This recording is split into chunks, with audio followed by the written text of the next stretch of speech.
kapuso, wala pa kayong date ngayong Valentine's?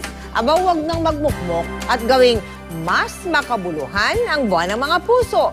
Makiisa na sa aming Sagip Dugtong Buhay Bloodletting Project at maging bayani para sa ating mga kababayan.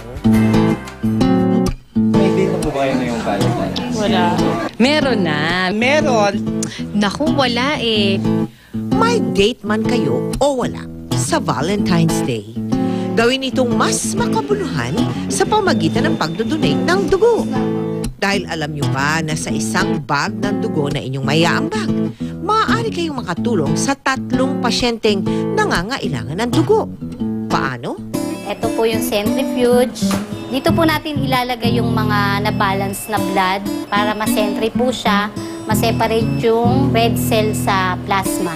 Sa triple bag po, bali magkakaroon tayo ng 3 components doon. Red cell, plasma, and platelets. So, ayan. Na-separate na siya. Ito yung red cell, ito yung plasma. I-separate pa rin natin to, yung plasma sa red cell. Sa plasma, nandun na yung platelets at saka doon na rin tayo kukuha ng fresh frozen plasma. Ayon sa Philippine Red Cross, isa sa bawat 7 pasyenteng pumapasok sa ospital ay nangangailangan ng dugo. Kaya mahalaga ang bawat bag ng dugo maliliko. Ano pang hinihintay niyo?